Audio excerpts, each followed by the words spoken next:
Now, I don't know if you paid attention to the gospel reading.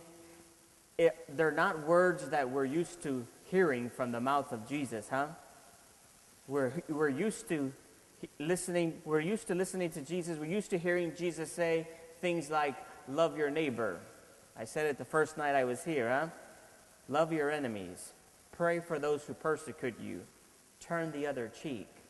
Today he's talking about, get away from me.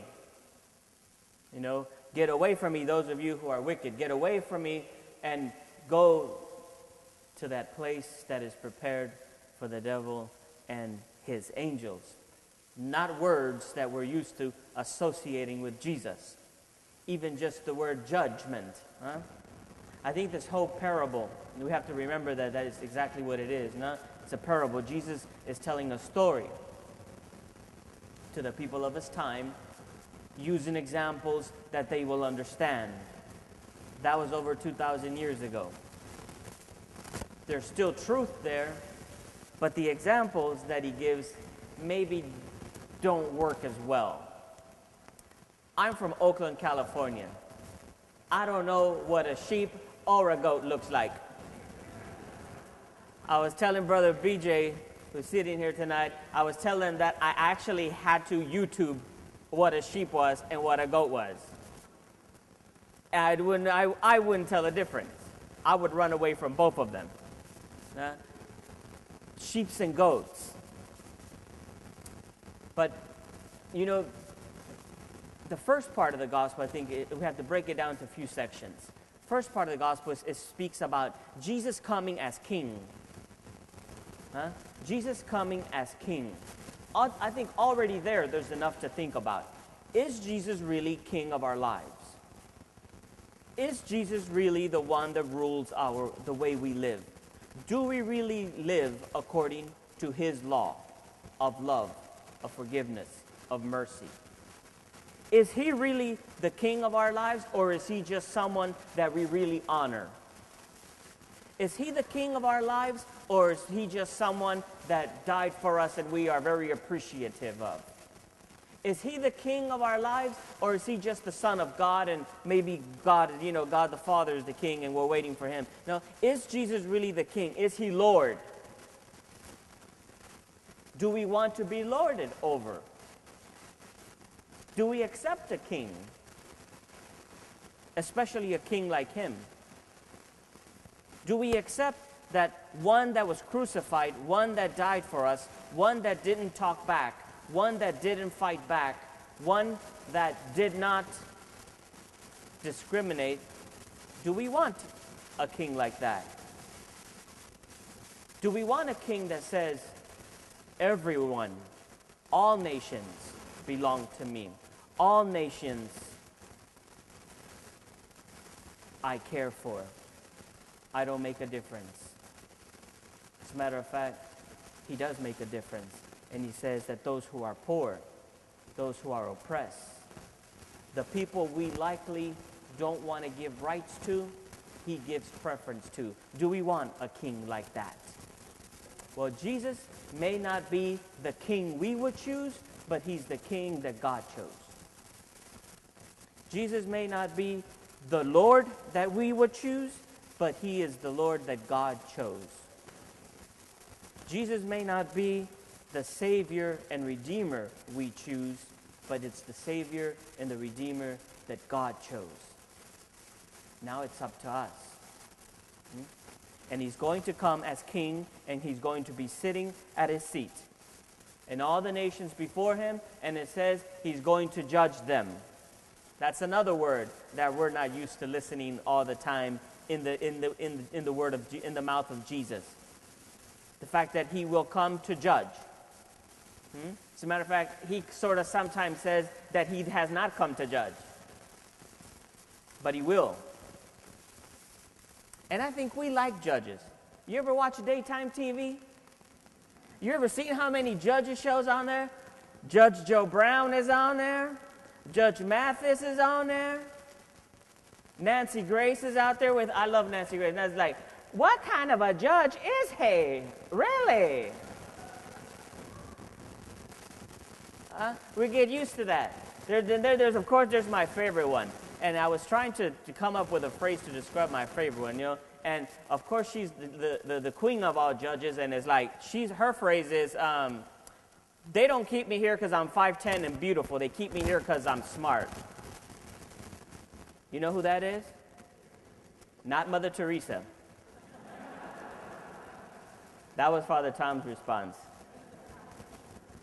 They don't keep me here because I'm gorgeous. They keep me here because I'm smart. Judge Judy. I'm not the only one who watches Judge Judy. Huh? But we are so concentrated, and we love judging things and watching people being judged that daytime TV is filled with them. We even have them in Spanish.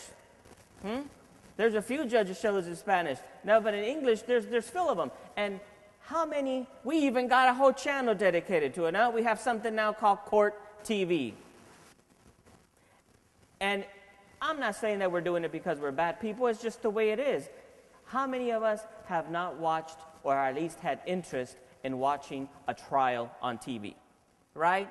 It's part of our nature. It's part of how society has built us up. Who doesn't remember watching the O.J. Simpson trial, Michael Jackson on trial, other trials, more recent trials? Now, we all do. It's an interest. We want to see people being judged. We want to wait for a verdict. We want to wait for a verdict. We want to judge. I think the secret here, though, is that we have to judge according to how God judges. And like I said the other day, God would be the most boring ending to a movie. God would be the most boring ending to a trial. Because with God, there's mercy and compassion, and there's welcome. There is not alienation. God doesn't alienate anyone. We're speaking about social injustice tonight. There's so many. It's so vast. It's so big. There's economic and social injustice. You know, the violence against women and children, sweatshops, the ecology. I mean, we can go on and on and on and on. But I think the fact that Jesus uses the example of separating sheep from goats, he breaks it down to something very simple. What I learned from sheep is that sheep consider other sheep family. Goats are hard-headed and they like to headbutt. That's the only thing I learned. Goats like to headbutt. They like to separate. They like to go on their own. They like to only do what concerned for themselves, while sheep, though, like to be family. Sheep like to gather. Sheep like to recognize each other. Sheep feel safe when they see other sheep, and even when they see goats. And there's one little word in that gospel that first time I read it, I noticed it, and it says that Jesus will separate like a shepherd separates his sheep from the goats. See the difference there? His sheep from the goats. He takes ownership of the sheep. He takes ownership of those who consider each other family. He takes ownership of those who are inclusive. He takes ownership of those who recognize others as their equals. He brings them in. They're already his. The goats, he separates because of their egoistic way of thinking, because they do not recognize others as equals, because they do not recognize others with the same dignity, because they like to separate and not build. I think the big lesson for us tonight is, there is hope. Now, the ending to the gospel says that they will be going to the place that has been prepared for the devil and his angels. Don't stay with that image. It says a place has been prepared. It doesn't say he sent anyone there. There's still hope even for the goat. There's still hope even for the goat. because he is shepherd of the goat too. He cares for the goat as well. He'll go after the goat as well. He lets us go free, but he cares for them. There is hope. Social injustice may be a big thing, but it can begin with a simple thing as recognizing people as people. Recognizing each other as brothers and sisters. Recognizing each other as sons and daughters of the same Father, no matter what color our skin is, no matter what our accent sounds like, no matter what our legal status is, no matter what our gender is, no matter what our social status is, no matter anything. If we're able to recognize that we are brothers and sisters, that we are human beings, and that we build up, then we're sheep. If you want a headbutt, go ahead. But you might find one that's a little bit harder than you.